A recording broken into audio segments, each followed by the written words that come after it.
What a night of boxing. We said it was going to be special, but you never really know with boxing, right? You take that gamble, you roll the dice, and you hope your numbers come up, and they did for boxing fans. They did for Katie Taylor as well. Barry Jones, Andy Lee, Mike Costello, who's joined us from commentary. Wow, I want to start with you, Mike, because you said something very interesting on comms. I think you said that this could have been the best Katie Taylor you've seen, and we've seen some really good Katie Taylors. Is that because of what's happened in the last 6 months? In the circumstances, that was the best Katie Taylor that we've seen. To produce that kind of performance after 6 months of what must have been real turmoil. This is a woman who hadn't lost since August of 2016. Wow. It's a long, long time to deal with that kind of feeling. And with reading about the fact that her career was over, especially if she lost here tonight, even though she still would have walked away from here as the undisputed lightweight champion. But still, she was being written off if she'd lost here tonight. And now, in a sense, I was talking with Andy in the hotel today, and it now starts to become a bit clearer that all during the week, this was a different Katie Taylor. She was more tetchy, she was refusing to do interviews, she was absolutely focused on the job ahead. She's never been the greatest media darling, she openly admits that. But this week, she was even more sparing in what she gave to the media. And it all worked in what she produced on the night. Yeah, she's still here, still, as you can see from the pictures there, in the ring, taking all the photos, all the videos, everyone trying to get a selfie photo with her as well. Incredible performance, isn't it, Andy? I mean, again, as you say, it's not just because of the defeat 6 months ago. She's 37. She had a long career, some hard fights. I mean, Delphine Pursoon, Nina Dalsu, Tasha Jonas, Amanda Serrano, and she still found something in the well there, didn't she? She's done it since she's been 8 years old. You know, she's done this for a long time, and she'll probably keep doing it. I'm talking about, they set the bar, she jumps over it. They set it a bit higher, she'll go over it again. I didn't know what to expect coming in tonight. I didn't know which way the fight was going to go. I thought it could be more of the same, to be honest with you. And I said before the fight, if she could turn it around somehow, it'd be one of the greatest comebacks of all time. And it certainly is. It's just hard to sum up how difficult it was to go in and do what she did. But somehow, that's what greatness does. I guess that's what greatness does. That finds a way to win. What did she do well, Barry? Look, we have to mention the head clashes. There were some, and obviously you can see the massive gash on the head of Chantelle Cameron. But before we talk about that, what did Katie Taylor do different from the first fight? I think her energy was so much greater tonight than it was the last time. She was faster than I've seen her for a long, long time.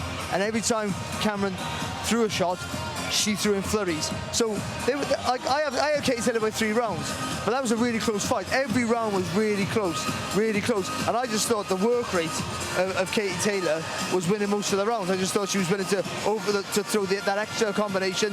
As Andy was saying in the commentary, finishing with that left-hand jab all the time, especially in those early rounds, where she had to do most of the work, was very important. She took away Cameron's great strength, which is Cameron's jab.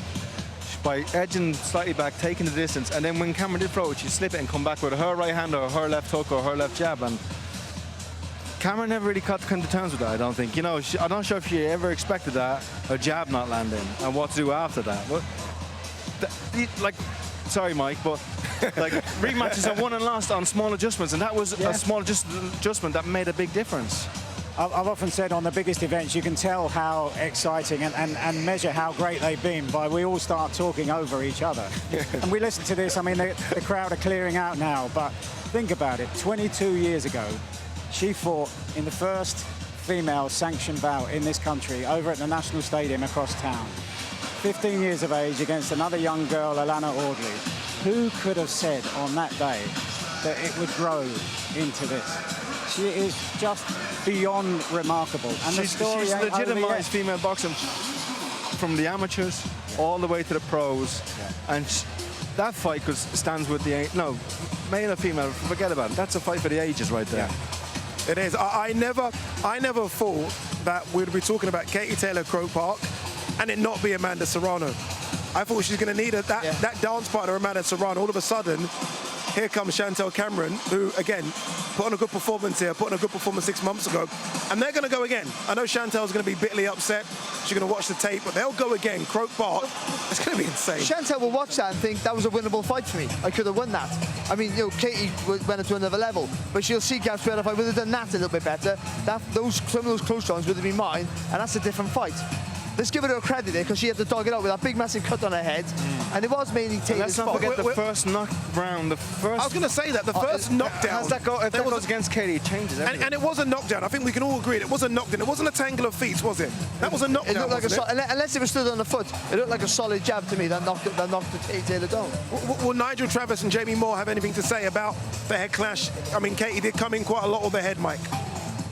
Yeah, but I think in situations like that, where so many of the exchanges resulted in a very close, not clash of the heads, but a meeting of the heads, then it's pretty much 50-50 as to who comes off worse. And we've seen that in so many fights down the years. It could have been Katie Taylor with that same gash.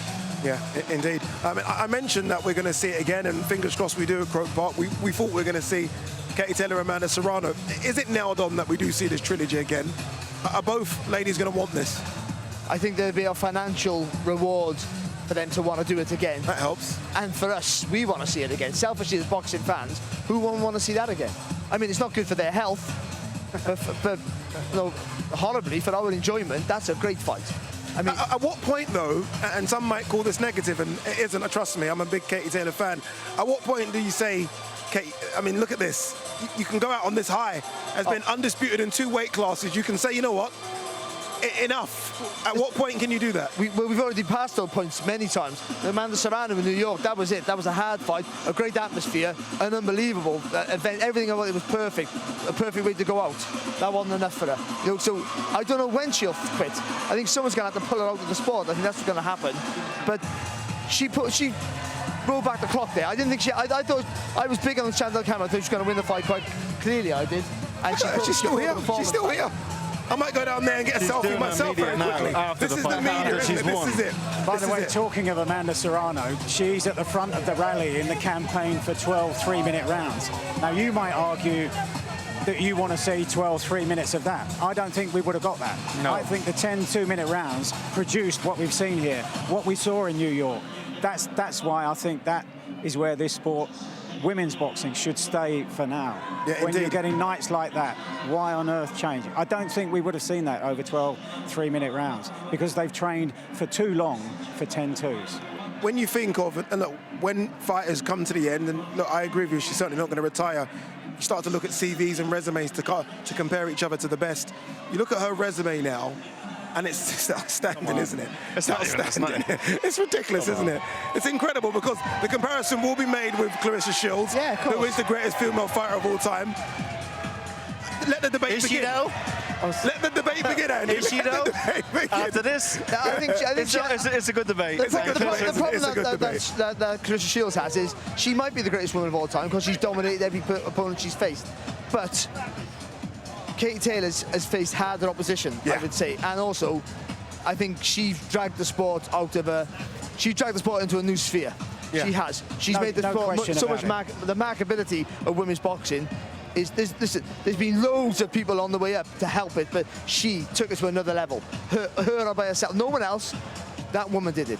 And all the women now, even Chantelle Cameron, who might beat her in the third fight, they've all benefited from the Katie Taylor effect. And in the lightweight division alone, taking Katie Taylor as she was tonight, the undisputed lightweight champion before she won the second lot of belts, there are more professional fighters around the world, women boxers, in the lightweight division alone than there are in all 3 of the weight divisions that Clarissa Shields has won her titles in.